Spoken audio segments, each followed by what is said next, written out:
Hi, it's time for another verb of the day.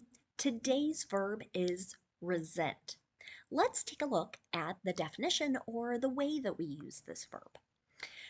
The verb resent really has only one meaning, and it is to feel kind of a bitterness, or some might say ill will. Others might describe it as feeling sort of aggrieved, right? Like you've been treated unfairly. And you might have this feeling and direct it towards a circumstance, or maybe towards others' actions, or even to a person or group of people. You should know the verb resent is a regular verb. I've noted on the screen what the progressive form looks like. And you might see resenting, where I add the ing used as a gerund. But I want to note that it's very unlikely that you would see this used in a progressive way. So for many verbs that talk about our feelings, we try and avoid using them in a progressive tense, whether it's past progressive, present perfect progressive. Same rule sort of applies there. But if you want to make the past tense or participle form of this verb, all you need to do is add ed. Our base verb resent ends in a T sound. So our past tense ending is going to add an extra syllable, and it's going to add sort of an id sound to the end of it. So it should sound like this: resented, resented. Okay. Now, there aren't any additional phrasal verbs that we have to study, so that's going to allow us to focus on practicing our verb of the day in the simple present and the simple future using will. Let's start with the simple present. We use this verb tense to talk about our habits or our routines. We might also use it to describe facts. It's also really common for people to use to describe their feelings.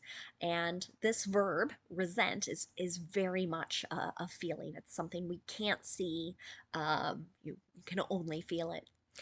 When we make affirmative sentences in the simple present, we need to pay attention to our subject. If our subject is I, you, we, or they, we're just going to use the base verb. But if our subject is he, she, or it, we need to add an S to the end of the verb. And you can see that in my example. She resents the fact that she has to do all the housework and work a full-time job. Right? So here we're describing someone kind of feels like this is unfair, right? I have to do all these things. Maybe her family isn't helping out, cleaning, cooking, doing those types of things, right? So she has this sort of continuing negative feeling. And I think that's maybe something important to point out about this verb. I think in certain moments, right, we can all feel kind of frustrated, but that feeling might pass. This feeling kind of continues, it lingers, it stays with us.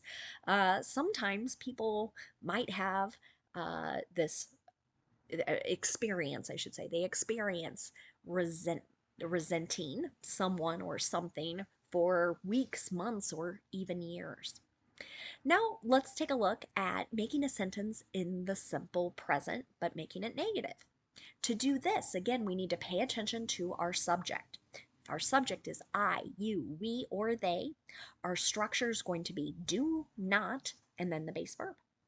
If the subject is he, she, or it, we'll use does not, and then the base verb. You might hear some speakers use the contraction forms don't or doesn't. You can see that in my example. They don't resent having children. Right? So here, there are no ill feelings. They're glad that they decided to have children. Next, let's take a look at making a yes or no question.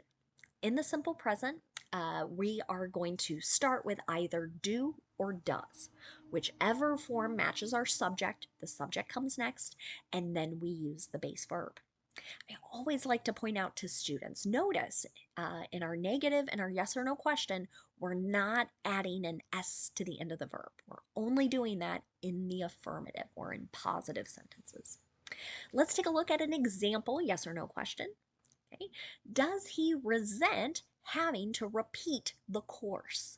Right. So here, maybe some student didn't do very well the first time, right? So they have to retake the class, and we're sort of asking that question if there are these ill feelings towards having to repeat this course. Now let's take a look at making simple future sentences using will. Our structure in the affirmative, and actually negative and yes and no questions, is going to be the same no matter what our subject is. So in the affirmative, we'll start with our subject, then we'll use will, then our base verb. You can see that in the example here. Your team will resent you if you constantly brag about your accomplishments. Okay? So here we're describing that maybe making a prediction, which is common in using will here in the future, that others are going to have ill feelings towards this other person because of how they are acting. If we want to make a negative simple future sentence, our structure will be subject, will not, and then the base verb. You might hear some people use the contraction won't. Okay? And you can see that in my example here. Their children won't resent their parents for the time they've spent working. Again, this might be another prediction. Um, a parent, or in this case, maybe both parents, are feeling a tad guilty because of maybe how much time they're away. Someone might say this to be reassuring, right? There are not going to be any feelings in this particular matter. Next, let's take a look at making a yes or no question. To do this, we're going to start with will, then we'll have our subject, then the base verb. You can see that in this question. Will you resent me if I attend the party without you? Okay, so here I might be asking my friend, right? Are you going to have kind of these long-term bad feelings towards me if I do this? Lastly, let's take a look at a word that is related to our verb resent, and that's the noun resentment. So when we use this noun, we're referring to a really negative feeling, a bitter feeling. And maybe that's because we've been treated unfairly, or what we feel is unfair. An example of this noun in a sentence might be, he has been simmering with resentment since he was passed over for the promotion. So in this sentence, we're describing someone who thought, oh, I'm going to get a promotion, maybe more money, a better title, right? But this individual didn't get the promotion. So now right, he has this bitter feeling. Lastly, I want to point out that the verb resent can look like another verb, and that would be resent. Okay? I've added a hyphen in there to help note the difference. And I should note, resent, maybe you're hearing, has a slightly different pronunciation. So same letters here, but I'm making an S sound with the S here, whereas in our verb of the day, I'm making a Z sound.